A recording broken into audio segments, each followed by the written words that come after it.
আসসালামু আলাইকুম এভরিওয়ান। অস্ট্রেলিয়ার ডারউইনে টানা ৩ দিনেও বাংলাদেশী ক্রিকেটারদের, বাংলাদেশী ব্যাটসম্যান, বোলারদের ডমিন্যান্স এখনো লক্ষ্য করা যাচ্ছে এবং এখন পর্যন্ত ৩ দিন শেষেও বাংলাদেশ যখন আ ৬৭ রানে এগিয়ে আছে, আরো ৬৭ রান করতে হবে অস্ট্রেলিয়াকে। তারপর তাদেরকে লিড নিতে হবে। সেই হিসাবে তো বাংলাদেশ এখন অনেক ভালো একটা পজিশনে আছে। প্রথম ইনিংসে তারা ১৯৮ রানে অল আউট। দ্বিতীয় ইনিংসে তারা ৫৩ ওভার ১৬১ রানে ৪ উইকেট। অন্যদিকে বাংলাদেশ তাদের প্রথম ইনিংসে ৪২৬ রান জড়ো করেছে এবং বাংলাদেশ প্রথম ইনিংস শেষে ২২৮ রানের লিড নিয়ে তাদেরকে ব্যাট করতে পাঠিয়েছে। সবকিছু মিলে তো বাংলাদেশ খুব ভালো একটা অবস্থানে আছে। অস্ট্রেলিয়ার মাটিতে এই ধরনের পারফরম্যান্স আসলে স্বপ্নের মতোই। তবে আজকে দিনের শুরুটার প্রশংসা করতে হবে মেহেদী হাসান মিরাজের, যে দিনের শুরুতেই মেহেদী হাসান মিরাজ আউট হয়ে যায়নি। হ্যাঁ, হাসান মাহমুদের উইকেট চলে যাওয়াতে এটা আমাদের জন্য আনলাকি। আজকে দিনের শুরুতে সে নেমে ১৬ বল খেলে মাত্র ১ রান জোরে করে আউট হয়ে গেছে। রানটা ইম্পর্টেন্ট না। আরো কিছুক্ষণ যদি থাকতো হয়তো বাংলাদেশ আরো কিছু বেটার কিছু করতে পারতো। তবে মিরাজের ১৫৪ বলে ৬৫ রানকে অবশ্যই কৃতিত্ব দিতে হবে। কিছু, কিছু সময় ৬৫ রানকে মনে হয়েছিল যে সেঞ্চুরির সমান। অন্যদিকে তার সাথে যে তাসকিনের ৩২ বলে ১৪ রানের কন্ট্রিবিউশনটাও খুব ভালো ছিল। তাইজুল যদিও একটু ওয়ানডে ম্যাচে খেলতে গিয়ে আউট হয়েছে, ২৩ বলে ১৭ রান করেছে। শেষ দিকে আবার এবাদত ১৮ বলে ৭ রান করে কন্ট্রিবিউট করেছে। তবে বাংলাদেশের টেলেন্ডাররা একদম খালি হাতে বাংলাদেশের দর্শকদেরকে ফেরায়নি। তারাও বাংলাদেশের দর্শকদের একটা টেস্ট ম্যাচের মজা এনে দিতে যেরকম ব্যাটিং করা দরকার যথেষ্ট তারা চেষ্টা করেছে, যার ফলশ্রুতিতে বাংলাদেশ ২২৮ রানে লিড পেয়েছে। বাংলাদেশ প্রথম ইনিংস শেষে ৪২৬ রান করতে পেরেছে। তবে জবাবে বাংলাদেশের বোলারদের ওই রানটাকে, মানে ২২৮ রান লিডটাকে কিন্তু ডিফেন্ড করার কথা ছিল এবং সেটা মোটামুটি তারা করে ফেলেছে। ৫৩ ওভারে ১৬১ রানে অস্ট্রেলিয়ার ৪টা উইকেট চলে গেছে। হাসান মাহমুদ আবারও সে তার বোলিং ঝলক দেখিয়েছে। ২টা ক্লিন বোল্ড করেছে ২ ওপেনার জ্যাক এবং ট্রাভিস হেডকে। আজকের দিনে একটা মজার বিষয় হচ্ছে আমাদের স্পিনাররা দায়িত্ব নেওয়া শুরু করে দিয়েছে। তাইজুল ইসলাম ক্লিন বোল্ড করে মার্নাস লাবুশেনকে আউট করেছে। সবচেয়ে বড় আজকের দিনে হাইলাইট বলতে হাসান মাহমুদের ২ উইকেট থেকেও বড় হাইলাইট হচ্ছে তাদের দলে যে সবচেয়ে বড় ব্যাটার, যে দলের অবস্থা যাই হোক না কেন যে লম্বা ইনিংস খেলতে পারে, সেই স্টিভ স্মিথকে মেহেদী হাসান মিরাজ ক্যাচ এন্ড বলে আউট করে দিয়েছে। ৮৮ বলে ৪৪ রান করে আউট হয়ে গেছে।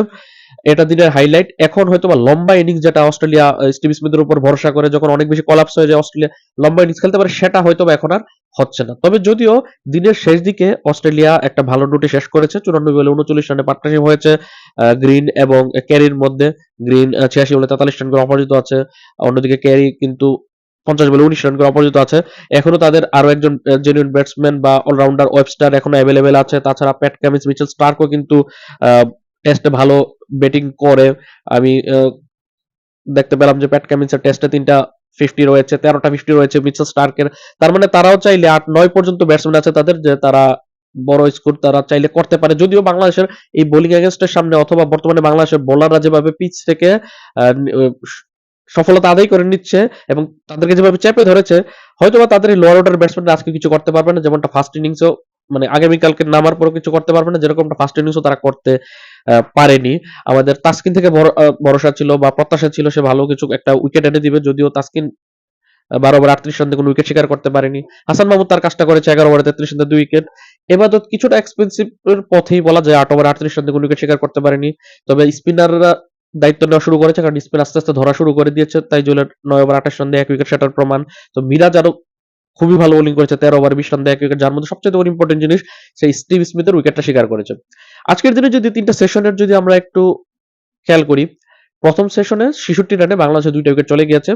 অনেকে ভাবতে পারে যে এটা অস্ট্রেলিয়ার কৃতিত্ব। তবে আমি বলবো বাংলাদেশের ট্যালেন্টের ব্যাটসম্যান থেকে তো আর আপনি এটা আশা করতে পারেন না যে একটা সেশনে তারা ৯০ বা ১০০ রান করবে। সেই হিসাবে ওই সেশনটা বাংলাদেশই জিতেছে। কারণ ট্যালেন্টের ব্যাটসম্যানদের মধ্যে শুরুর দিকে যখন হাসান মাহমুদ আউট হয়ে গেছে, তারপর আবার তাইজুলও খুব তাড়াতাড়ি চলে গেছে। সেই হিসাব করলে বাংলাদেশের জয় বলবো আমি প্রথম সেশনটা ৬৬ রানে ২ উইকেট যাওয়ার পরেও। দ্বিতীয় সেশনে যেটা ৬০ রানে ৪ উইকেট চলে গিয়েছে, যেটার মধ্যে শেয়ার্ড সেশন বলবো, কারণ বাংলাদেশের শেষ ২ উইকেট ছিল, পাশাপাশি অস্ট্রেলিয়ার প্রথম ২ উইকেট চলে গেছে। এই সেশনটা জয়েন্ট উইনিং আমি বলবো, কারণ অস্ট্রেলিয়ার শেষ ২টা উইকেট খুব তাড়াতাড়ি ফেলে দেওয়ার একটা প্রয়াস করেছে। তবে অস্ট্রেলিয়ার নেমে যে একদম সাকসেসফুলি ব্যাটিং করতে পেরেছে বিষয়টা এরকম না। বাংলাদেশ তাদের দ্রুত ২টা উইকেট কিন্তু ফেলে দিয়েছে। ৪ রানে ১টা এবং ৩৭ রানে ২ উইকেট। আরেকটা জিনিস ইম্পর্টেন্ট বিষয় হচ্ছে তৃতীয় সেশনটা, যেটা অস্ট্রেলিয়া ১১০ রানে ২ উইকেট তাদের তৃতীয় সেশন, সেই লাস্টের সেশনটা মূলত বিলংস টু অস্ট্রেলিয়া দল। কারণ হচ্ছে এই সেশনে তারা 100-র উপরে রান করেছে, উইকেট খুইয়েছে মাত্র 2টা। অস্ট্রেলিয়া আজকের দিনের হাইলাইট বা এই টানা 3 দিনের টেস্টে যদি অস্ট্রেলিয়ার পক্ষে কোনো কিছু গিয়ে থাকে সেটা হচ্ছে তাদের এই তৃতীয় সেশন, তৃতীয় দিনের তৃতীয় সেশন, যেটার মধ্যে 110 রান জড়ো করেছে, উইকেট হারিয়েছে মাত্র 2টা। অথচ গতকালকে তৃতীয় সেশনে যদিও বাংলাদেশের 65 রানে 3 উইকেট তারা ফেলেছে, যেটা তাদের পক্ষে ছিল, তবে শেষ দিকে হাসান মাহমুদ এবং মিরাজের ব্যাটিং এ কিন্তু 147 বলে 43 রানের একটা পার্টনারশিপ হয়েছিল, যার কারণে ওই সেশনটা বাংলাদেশের পক্ষে কিছুটা ঝুঁকছিল। তবে আজকের দিনে তৃতীয় সেশনটা আমি বলবো যে অস্ট্রেলিয়ার পক্ষে গেছে, যদিও তৃতীয় সেশনের মধ্যে একটা সেটব্যাক বা একটা আনফরচুনেট থিংস রয়েছে অস্ট্রেলিয়ার জন্য, সেটা হচ্ছে স্টিভ স্মিথের আউট হয়ে যাওয়া। সবকিছু মিলে 3 দিনের ওভারঅল চিন্তা ভাবনা করলে প্রথম দিনের 3টা সেশন বাংলাদেশের পক্ষে ছিল, দ্বিতীয় দিনে 2টা সেশন বাংলাদেশের পক্ষে ছিল, আজকের দিনেও প্রায় একটা 1.5টা সেশন বাংলাদেশের পক্ষে ছিল। এই 9টা সেশনের মধ্যে বাংলাদেশ কিন্তু 6 থেকে 7টা সেশন ইজিলি জয়লাভ করেছে। একটা সেশন শেয়ার্ড হয়েছে, আরেকটা সেশনে তারা হয়তোবা লিড করেছে আজকের দিনের তৃতীয় সেশন।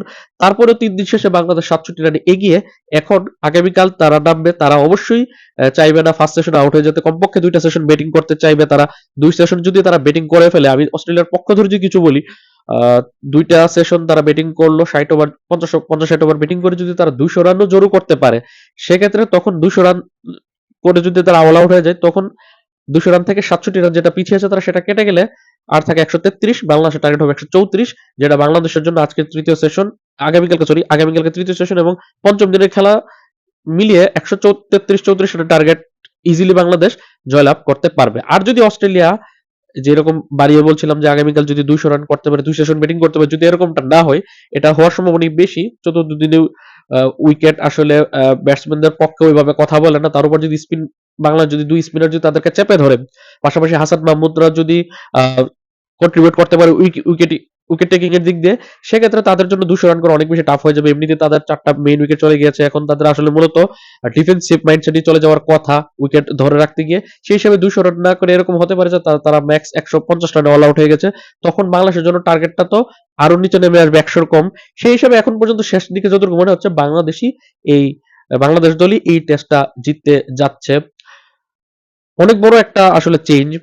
প্র্যাকটিস ম্যাচে 54 রানে বাংলাদেশ অল আউট হয়েছে, ইনিংস ব্যবধানে 38 রানে বাংলাদেশ হেরেছে। ওই জায়গা থেকে বাংলাদেশ দল এখন তারা এই প্রথম টেস্ট অস্ট্রেলিয়ার মতো এত শক্তিশালী দল, যেখানে তাদের সবগুলো ক্রিকেটার খেলছে, সেরা ব্যাটসম্যান গুলা, সেরা বোলার গুলা, ওই জায়গাতে তাদেরকে এভাবে 3 দিন যাবত নাকানি চৌবানি খাওয়া, তাদেরকে নাস্তানাবুদ করে দেওয়া তাদের ব্যাটিং এবং বোলিং ডিপার্টমেন্টকে, এবং তাদের এই স্লেজিং এর বিপরীতে বাংলাদেশ দৃঢ় প্রত্যয়ে টিকে থাকাকে আসলে বাংলাদেশের বোলার, ব্যাটসম্যান, ফিল্ডার এবং তাদের মাইন্ডসেটকে আসলে কৃতিত্ব দিতে হবে।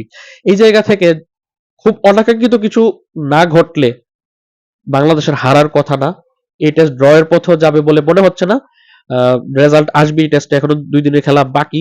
যদি আগামীকাল অস্ট্রেলিয়া ব্যাট করতে নেমে যদি এই 2টা ব্যাটসম্যান ক্যারি অথবা গ্রিনের মধ্যে যদি কেউ সেঞ্চুরি উর্দু ইনিংস খেলতে পারে, আরো 1-2টা 50 আসতে পারে, সেক্ষেত্রে তাদের হয়তোবা ওই আরো 200 রান যোগ করতে পারবে। তখন হয়তো বাংলাদেশের টার্গেটটা যেটা বললাম 133 বা 150 এর কাছাকাছি হবে, তখন বাংলাদেশ জয়লাভ করতে পারে। আর যদি অনাকাঙ্ক্ষিত রান তারা না করতে পারে, যেরকমটা মনে হচ্ছে যে তারা হয়তোবা কালকের প্রথম সেশন পুরোটা ব্যাটিং হয়তোবা করবে, দ্বিতীয় সেশনের অর্ধেকের মাথায় তারা অল আউট হয়ে যেতে পারে, যদি এরকম কিছু হয়, তাহলে বাংলাদেশের জয়টা কিন্তু সুনিশ্চিত। আগামীকাল প্রথম সেশনের পরই বোঝা যাবে যে কোন দল জয়লাভ করবে। আপনার মতামত অবশ্যই কমেন্টে জানাবেন। আল্লাহ হাফেজ।